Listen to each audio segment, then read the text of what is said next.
يغفر لك الله ما تقدم. Ayan, kasama natin ang ating mga brothers. Tayo ay naimbitahan sa isang event na sabi sa amin ay sumama daw kami at meron daw kainan. At yan, sa haba ng aming ibinyahe ay nakarating kami. Abay, sino kayo yan? May kasama ata kaming congressman. Ay di tinignan ko muna ang kapaligiran. Akin munang sinubay. Ano ga, nasaan na kami?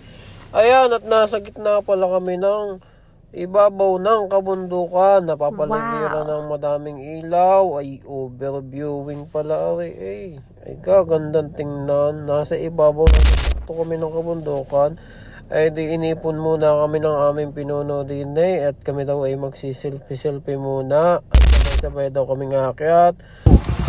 يلا بسم الله يلا خلينا ناخذ صورة يلا صورة تعال هنا تعال سوا تعالوا هنا.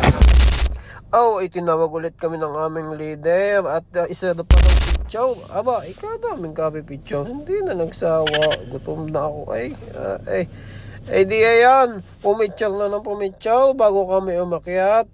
Sabi sa amin, ikabilinan sa amin, hindi daw kami magtatagal, kakain lamang at kami ay uuwi na. Aba, pagdating namin din ay may isang ngising-ngising, isang Arabo at napakaganda ng pagtanggap sa amin talaga. Mashallah, tabarakallah, hindi namin inaakala na gawin ang aming pupuntahan. Akala namin simple lang ang kainan. Ayan, at na kami makarating din sa itaas. Papasok ng restaurant ay may isang Arabo na mahaba ang balbas. Aba, ay niyakap kami isa-isa at kinumusta, sinalam.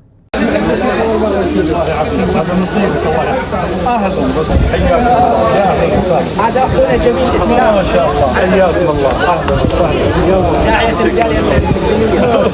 وسهلا. Ayan, si Ustad, galing pang bakasyon yan, kadadating laang, ay mapapalaban na agad data ng kainan si Ustad. Ayan, pinapakilala kami isa-isa. Ayan, si Don Pawas. Ayan, ang aming kapatid na masipag mag-aral. Wow. Ayan din si Ustad Walid. Ayan, si Manager, dumating na. Ayan pa si Sipag Pinoy. Tapos ako na ata ang kasunod. Pumasok na ako.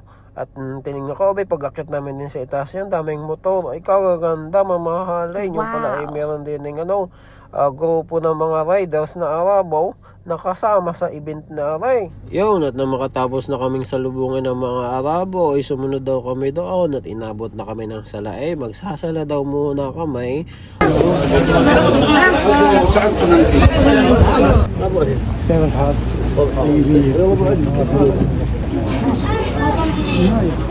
Nagkukwentuhan sila diyan sa loob at sabi ko, kala ko simpleng kain na lang, hindi pupunta bigyan daming tao. Ay di ako nang makatapos magsala ay umikot-ikot muna ako. Nakita ko kagandang lugar, kaganda sa mga pamilya. Kung ikay may anak, may asawa, ay pwede ka din magmuni-muni habang kumakain, lumalapang ng pagkain nila. Mashallah, ang ganda ng upo ng mga congressman dito. Mashallah. Senador. Ito contractor po ito actually. Mashallah. Ito pala yung mga nawawalang kontraktor Ayan, ay di napansin ko ay parang mga lungkuyan ng aking mga kasama. Parang inaantok na. Ay yung pala ay gutom na rin. Ang mga Arabo pag kumakain ay alas 11 yan ayan, at medyo gabi na. At nakakaramdam na talaga kami ng gutom. والعاملين في ملتقى الضيافة نرحب بكم. Ay pakiramdam ko ay malapit na rin matapos at meron lumapit sa aming isang Arabaw at binilang kami isa-isa. Nagtataka ako bakit kami binibilang. Ay maya ay tinawag na yung mga unang guest, pinalapit. Kita ko yung may isang sobre, may isang paper bag, may iniaabot isa-isa. Maya ay sabi, magsipila rin kayo. Ayan, at ako'y sa kahulihan, ako'y nagbibideo. Nung malapit na sa akin, ay kita ko yung naubusan na ako. May dadalawa na kami din sa likod. Bumunot yung isang Arabo ng kanyang wallet at binigyan kami ng tig-500. Bawat isa yan ay may tig-500. At pagkatapos ay pumunta na kami sa kainan. Ayan, tinawag kami isa-isa at magsikain na daw kami. At medyo malalim na ang gabi pagkakadating namin din napakadaming pagkain. Parang hindi namin natin paglalabanan. Napakadami pagka-apat lang kakain din hindi kayang ubusin. Talagang makakapagbaon. Wala pa naman akong dalang plastic.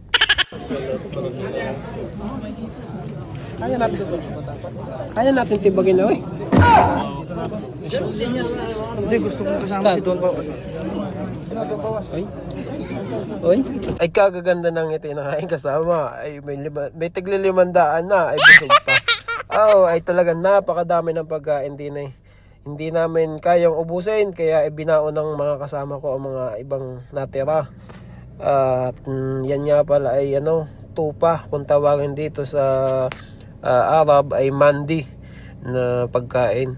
Alam ko ninyo, dito sa Saudi ay normal ho sa amin, kaming mga balik Islam, yan mga balik Islam ho, lahat yung kasama kong iyan, ay normal lang ho sa amin na kami ay iniimbitahan ng mga Arabo kasi natutuwa o para bang ang sa katuruan kasi ng Islam, kapag merong nagbalik Islam ay dapat mo siyang alalayan, arugain na parang isang bata.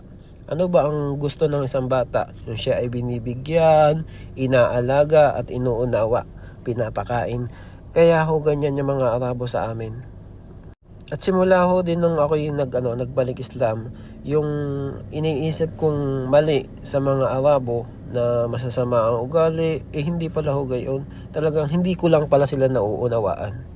Ay paano ba yan? Sa muli-huli nating pagkikita, hanggang dito na laang ang aking maunting video. Kung kayo ay natuwa, kayo ay magsi-like at magsi-share at magsi-comment. Maraming salamat ho sa inyo. Masalama!